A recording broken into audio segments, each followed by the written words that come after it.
The house was quiet in that way it only gets when the kids are finally down and you can hear the dishwasher thinking. I came in through the garage, set my wallet on the little tray by the door, and that's when I saw her. Mara was leaning against the island like she'd practiced it, hair down, soft robe, one shoulder accidentally exposed, a stemless glass of wine in her hand like a prop. She didn't say my name at first. She just smiled, slow, and curled one finger at me. "Come here," she murmured. Same kitchen, same suburban two-story outside Grand Rapids, same magnet clutter on the fridge, same clock over the pantry, ticking like it always had. And yet the entire room felt unfamiliar, because nothing about Mara had been consistent for weeks. I didn't move. Her smile held for a second, then wobbled, just barely, like a video buffering. I set my keys down in the same spot I always did and looked at her the way you look at a stranger who knows too much about your house. "No," I said. Her eyebrows lifted in fake surprise. "No?" she echoed, like it was a cute line in a flirt scene. I kept my voice level, calm, not cold, just finished. "No, I'm not doing this. After another man." The wine glass stopped halfway to her lips. The robe stopped mattering. The air in the kitchen went thin. For a split second, I thought I might finally get the truth, because she had that look people get when the lie is still forming and they're deciding if it's worth it. Then the mask snapped back into place. "Oh my God," she scoffed. "You're serious?" I nodded once. "Come clean," I said. She laughed like I'd made a bad joke. "This is insane. You're paranoid." "Is it?" I asked. "Yes, Nolan," she said, sharper now. "It is." She stood up straighter, letting the robe fall closed like a curtain. "You always do this," she added. "You get dramatic, you make up stories, you try to control me." I didn't blink. "This isn't about your speeches," I said. "It's about what I've been watching." She rolled her eyes so hard she practically performed it. "Oh, here we go." "Late walks," I said. "Phone locked. Phone in the bathroom. Phone under your pillow like it's got a heartbeat. Whisper laughing at messages you never share. New perfume. And the way you treat me like I'm a roommate you tolerate." Her mouth opened, then shut.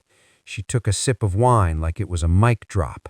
"You don't have proof," she said. "You can't accuse me just because I have friends." "Friends don't make you hide your phone like it's a grenade," I said. She set the glass down a little too hard. "So what?" she snapped. "I'm not allowed to have privacy now?" "Privacy is a bathroom door," I said. "Secrecy is what you've been doing." She leaned forward, eyes narrowed. "Are you really going to throw away a family over vibes?" I let that hang there for a second. Then I answered like I was reading a contract out loud. "I'm not throwing anything away," I said. "You did that the moment you stopped choosing me and started managing me." That hit her. Not heartbreak, fear. And here's what I learned too late. Fear doesn't show up when someone loses love. Fear shows up when they lose control. I picked up my dinner plate from the counter, walked past her, and headed toward the living room. "Where are you going?" she snapped. "Not to our bed," I said. That was the first night I slept on the couch, not as punishment, as a line. And if I'd known where it was headed, I would have skipped the couch and packed a bag right then. The next morning, Mara acted like the kitchen scene was a commercial break, like we'd return after it and everything would be normal. She hummed while folding laundry. "Want me to grab anything at the store?" she asked, sweet like syrup, like she was talking to the old version of me. Nolan the reliable, Nolan the predictable, Nolan the guy who'd accept a warm tone as repayment for cold behavior. I didn't give her that version. I ate my breakfast standing up, rinsed my mug, and walked out. "Love you," she called. I paused at the door, not to argue, just to correct the record. "Don't perform," I said. "It's exhausting." And I left her there with that sentence, staring like she'd just been handed a bill she didn't want to pay. At work, I didn't call my sister. I didn't call my best friend from high school. I didn't text the group chat. Because when you're dealing with someone who's been rewriting reality for weeks, you don't broadcast half facts. You don't go emotional in public. You get clear in private. I sat at my desk, opened a blank note, and typed 2 words: confirm, then act. And I meant it. My phone buzzed. A text from my coworker, Eli. "You good?" Eli was the kind of guy who didn't ask twice, didn't push, didn't gossip, just steady. I stared at the screen for a long second, then typed, "Might need a couch soon." He replied immediately, "Mine's ugly, but it's loyal." I actually smiled at that, because it was the first honest thing anyone had offered me in days. That night, I came home and Mara tried again. Different approach. No robe, no wine, just the reasonable wife tone. "How was your day?" she asked, chopping vegetables like she was hosting a show. "Anything exciting?" "Productive," I said. She waited, expecting me to toss her a bone. I didn't. She set the knife down with just a little too much force. "Okay," she said. "What is this?" "This is me living differently," I said, "because I'm not doing this fog anymore." Her eyes flashed. "Because of your fantasy? Your obsession?" "Because of your choices," I corrected. She crossed her arms. "So you're punishing me?" "I'm preparing." "For what?" "For a life where my peace doesn't depend on your mood." Her mouth tightened. "So you're just going to shut me out like a robot?" I shrugged. "Robots don't get lied to." Then she stepped closer, voice dropping, trying to turn it intimate. "Nolan, why are you doing this? Why are you pulling away?" I met her gaze. "Because I'm getting ready to live alone." That landed. I watched her swallow, and there it was again. Fear. Not grief. Fear. The thing about a spouse having a secret life is they don't just become different, they become repetitive. They don't improvise well. They set routines. They make safe windows. I didn't follow her around. I didn't put trackers on anything. I didn't do anything reckless or illegal. I did something simpler. I reviewed what we already shared. We had a family scheduler, appointments, school stuff, birthday reminders. And tucked into that calendar like a lazy heartbeat was the same block over and over. Tuesdays, 6:15 p.m., errands. No location, no details, just errands. Every Tuesday, like clockwork. And then I checked our home Wi-Fi log. Nothing fancy, just the basic device list. Her phone would disconnect around that time and reconnect later. So either she was running errands in a place with no service, or she didn't want any accidental syncing. I stared at the screen and felt something settle inside me. Not rage, just certainty. The next morning, instead of going straight to work, I stopped at a small cafe near downtown. Mismatched chairs, chalkboard menu, the kind of place that smells like cinnamon even when nobody ordered it. I got black coffee and sat by the window watching people live normal lives. A dad wrestling a stroller through the door, a college kid with headphones, 2 nurses in scrubs laughing like their lives were held together by thread. The barista, mid-40s, no patience for nonsense, set my cup down and looked at me like she could see the weight. "Rough morning?" she asked. "Rough season," I said. She nodded like she understood without details. "Well, coffee won't fix your life, but it'll keep you awake while you fix it." That line stuck, because she was right. I didn't need comfort. I needed clarity. On Tuesday, I didn't confront. I didn't accuse. I didn't beg for truth. I just observed. I parked across from a grocery strip near where errands usually happened, far enough that I wasn't obvious, close enough to see what mattered. At 6:12, Mara pulled in, but this wasn't sweatpants and a messy bun. This was hair done, outfit chosen, earrings that I hadn't seen in months. This was "I want to be seen, Mara." A dark gray sedan pulled up. She didn't hesitate. She slid into the passenger seat like she knew the seatbelt latch. The driver leaned over and kissed her cheek.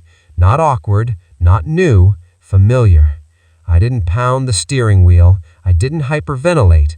I took a picture of the plate, then another. Then I drove away, because the goal wasn't drama. The goal was proof. The following Tuesday, I did it again, quietly, carefully. This time, the sedan didn't stay in the parking lot. It drove. Mara went with it. They turned into a neighborhood of clean lawns and wide driveways, homes that screamed family. The sedan pulled into one. Mara got out, walked to the side garage keypad, and punched in a code. The door lifted. She walked inside like she belonged there. A few minutes later, another car pulled up. A woman stepped out with a bag and keys, went in through the front door like the owner. And that was the moment the story stopped being a mistake and became a system. Mara didn't just have a secret. She had access. She had a schedule. She had a code. She was inserting herself into someone else's life while keeping mine in place like a safety net. I drove back to Eli's place, parked, and sat there with both hands on the wheel, not shaking, just done. Eli lived in an old building with narrow stairs and no elevator, like the place had decided comfort was optional. He opened the door in sweatpants, took one look at my face, and didn't ask questions first. "Couch is yours," he said. "You hungry?" "Not really," I said. He nodded. "Good. Sit, and don't do the tough guy silence thing. Give me the version you can say without embarrassing yourself." So I did. I told him the facts, the calendar block, the car, the garage code, the other woman with keys. Eli didn't gasp, didn't rant, didn't try to hype me up into revenge. He just listened. Then he said, quietly, "Good, because if you go emotional, she'll run circles around you." That's when I knew I'd chosen the right ally, because I didn't need someone to shout with me. I needed someone to keep me steady. The next day, I opened a new bank account and redirected my paycheck. I moved my personal savings. I canceled the joint credit card tied to my income and left the household account funded for scheduled bills. Not because I wanted to be nice, because I refused to become what she'd accuse me of being. I gathered documents, mortgage, insurance, taxes, basic records, not for war, for finality. Mara called that night like nothing had happened. "Hey," she said, too cheerful. "Are you coming home tonight?" "No." A pause. "Nolan, this is getting ridiculous." "Is it?" I asked. "Yes," she snapped. "You're punishing me. You're making me look like the bad guy." I almost laughed at the honesty. "You're worried about how it looks," I said. "Of course I am," she started, then corrected. "I mean, of course I care about us." "There it is," I said. "That's the part you actually care about." She went syrupy again. "Can we meet and talk, please?" "You had weeks to talk," I said. "You chose hiding." "So what?" she said, voice sharpening. "You're going to destroy everything over this?" "I'm not destroying anything," I replied. "I'm ending a situation where you get stability from me while giving your best energy to someone else." Silence. Then, softer, a threat disguised as sadness. "You don't even know what you're talking about." I smiled to myself. "I know enough," I said, and I hung up. 2 days later, Mara showed up at Eli's building. She was dressed like she was heading to a family brunch, hair neat, makeup light, holding a small bag like a peace offering. Eli buzzed me. "Your wife is downstairs." I walked down the stairs slowly, not because I was nervous, but because I wanted her to feel the weight of every step. Mara stood in the lobby and lifted the bag. "I brought your work clothes," she said softly. "You forgot them." "Thanks," I said, taking the bag. She looked up like she was auditioning again. "Can we talk? Just 5 minutes?" "Talk here," I said. Her eyes darted around. "Not here. People can hear." I leaned back against the wall. "You're still managing how it looks," I said. Her cheeks flushed. "Stop. I'm trying to be nice." "I see that," I said. "It's just late." She lowered her voice. "I ended it." I lifted an eyebrow. "Ended what?" "You know," she snapped. "That talking thing." "Give me his number," I said. She blinked.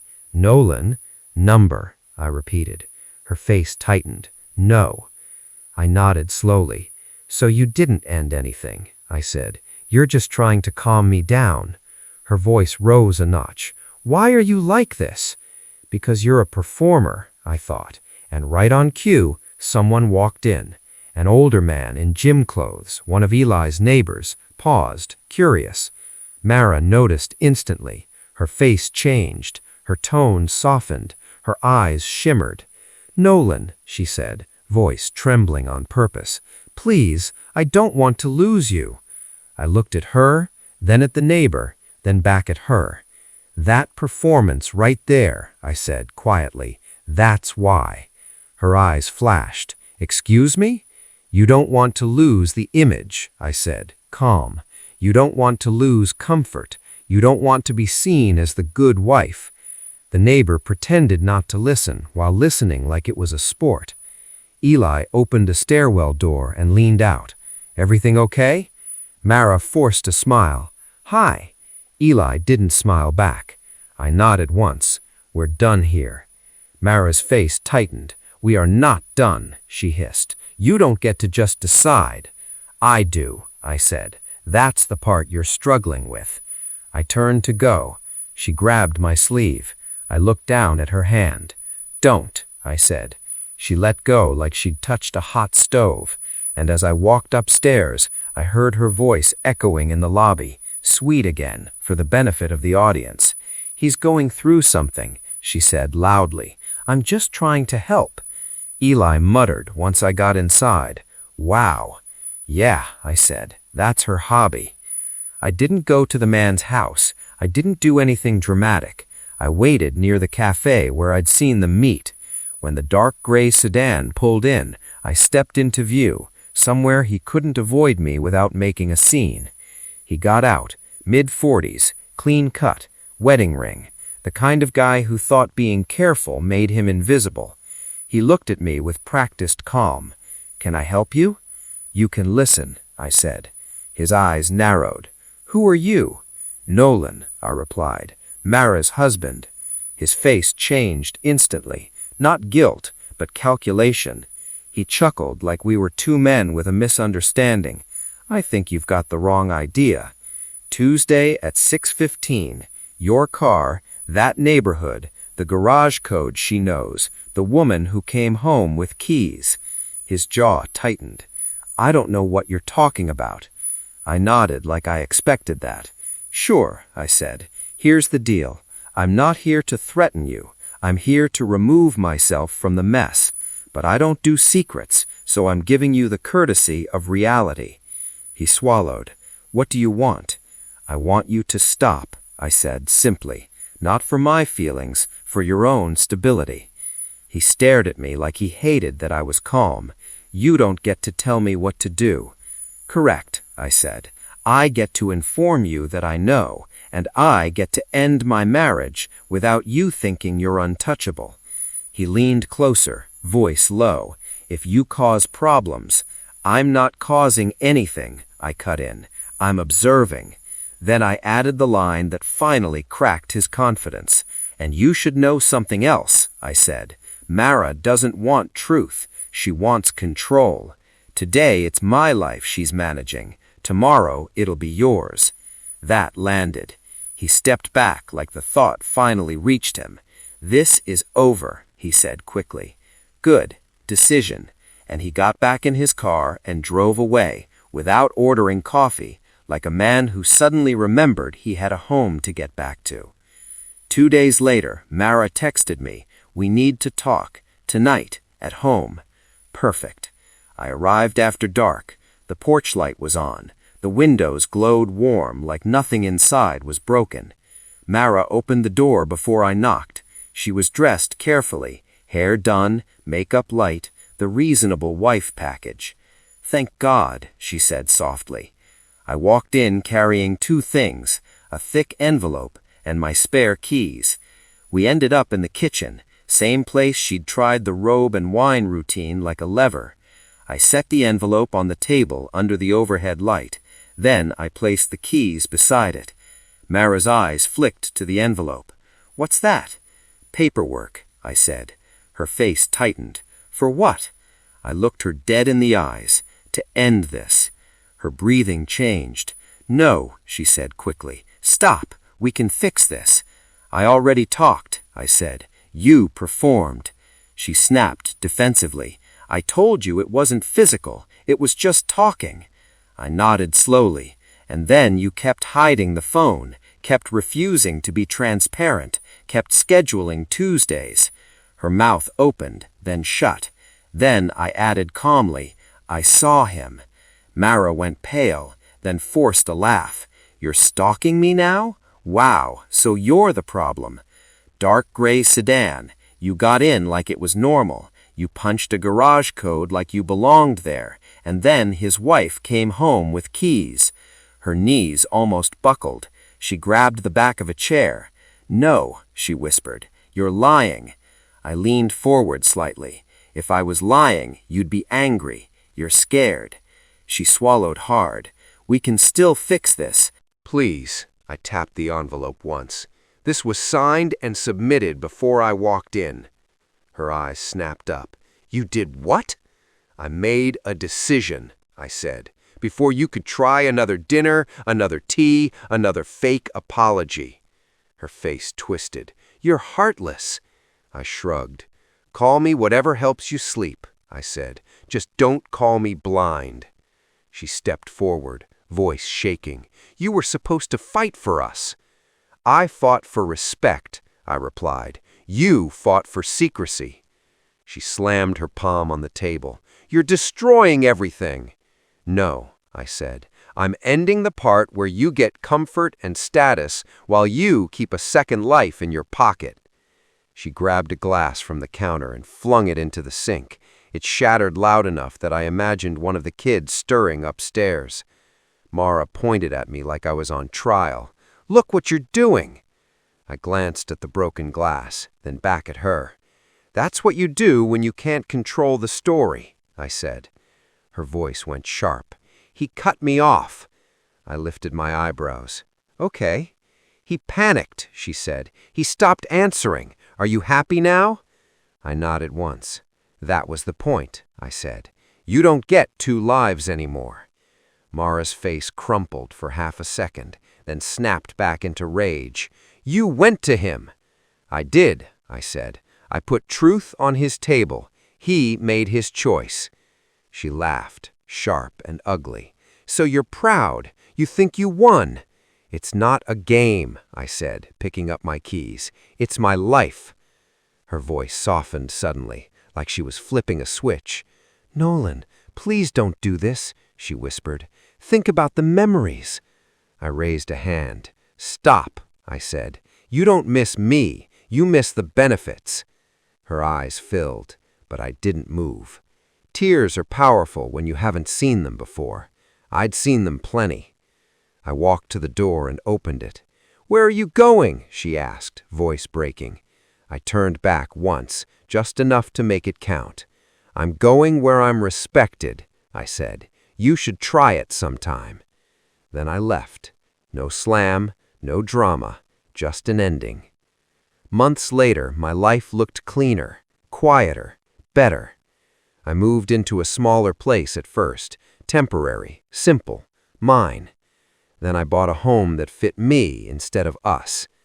Eli stayed in my corner, not as a cheerleader, but as a reminder that a man doesn't have to beg for basic respect.